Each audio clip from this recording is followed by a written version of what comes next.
Hello everyone, this is Warrior Dan, and today we're going to be talking about Skyforge, the new massively multiplayer online role-playing game, released just a couple days ago, on April the 13th. Now before we get into the gameplay itself, I do want to openly say that I have not played a lot of online RPG games in years. I dislike how most MMORPGs are handled these days, with an increasingly heavy focus on grinding and backtracking. Now I'm not saying every online RPG is like this, but many of the more popular ones I've tried playing over the years are all guilty of this, to greater or lesser degrees. However, I was poking around on Steam under the free-to-play section, looking for something new and interesting when I stumbled across this game, Skyforge. This game as of now has a mixed score on Steam. The story of the game, from what I've played thus far, is pretty straightforward. You start off as a soldier defending your village from an onslaught of monsters. Sounds simple enough. You drive them off, but not before running into the evil undead sorcerer who controls them. You try to fight him off, but are killed almost instantly. The sorcerer orders his minions to take your body, and the bodies of the other soldiers he's killed, back to his lair, and the minions dump all of you into one big pile of carcasses. However, just as they leave, a glowing spirit-like orb floats into you and brings you back to life, turning you into what the game refers to as an immortal. You are given magical powers and enhanced combat skills, and your mission becomes a quest to kill the sorcerer and drive out all evil from the land. So basically the developers kinda just cut and pasted the story from Shadow of Mordor and put it into the game.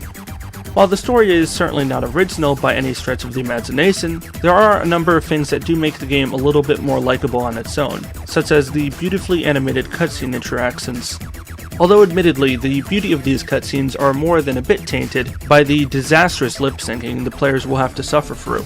There are also many awkward moments where the dialogue audio will simply be delayed, causing the characters to keep talking long after their lips have stopped moving. Or, in other cases, the reverse, where the characters' lips will keep moving long after their voice line ended. While seeing this for the first time can be hilarious, it gets old really quick. Speaking of hilarious though, I accidentally discovered by clicking random buttons, which is pretty much the only way to discover random stuff you didn't know about when playing a PC game, that the game does provide you a full wheel-based action emote system, allowing you to taunt, dance, kneel, and display a variety of silly emotions at will, simply with a few clicks. The combat in this game, unlike many online RPGs, is not turn-based. This is a big relief in my opinion.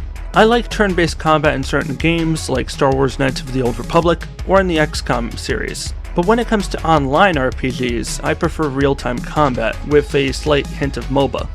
For example, I enjoy games like Overwatch, Paladins, and Ghost Recon Wildlands, which are all FPSs, but in which all of them, I the player have a lot of choice over how I want to interact with the enemies. I can choose to engage enemies strategically or just shoot away at them blindly. While Skyforge may lack a bit in terms of polish, its combat is still pretty satisfying and rewarding. The combat animations alone make you feel powerful, like you're some sort of demigod and everyone else is beneath you. I can totally relate to that, by the way. Another thing I do like is the surprisingly extensive character creation system at the start of the game. It's not like most games where you basically pick one of maybe 8 or 9 basic face types, choose one of only a handful of skin tones, and choose a hair color with only black and varying shades of brown being the usual default picks. Here, you may not be able to change everything, but you have a lot of control over how your character looks. It's not perfect, but it's pretty good. You can control stuff like muscle density, eye color, hairstyle, height, and so on, really making the character look and feel more like you.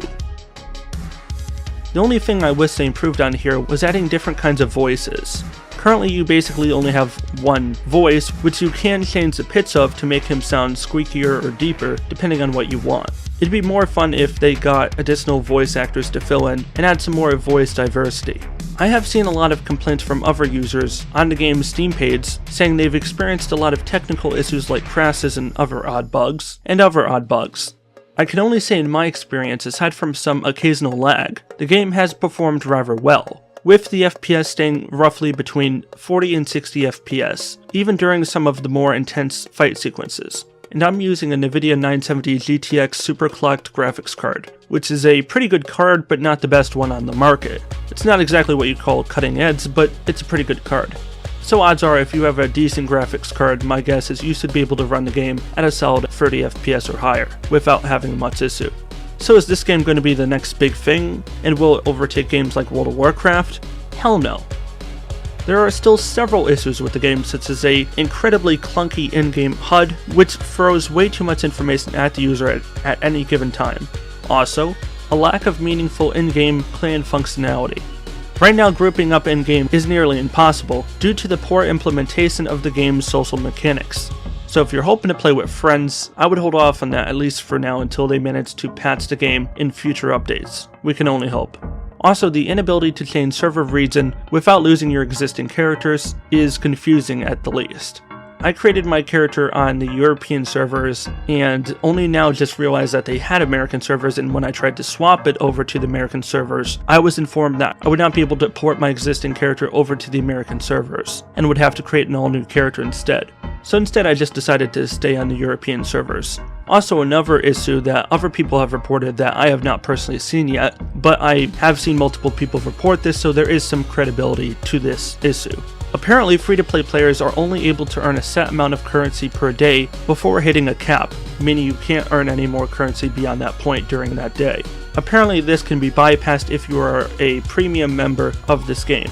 So if you bought any one of the game's expansion packs or are paying some kind of monthly subscription, then you should be able to bypass this just fine. I don't like this. I don't like putting heavy restrictions on the player base, especially when it comes to earning in-game currency. I believe that if you want to spend all day and all night playing this game and earning all the currency you can, you should be able to, without the game telling you, oops, you can't go any further.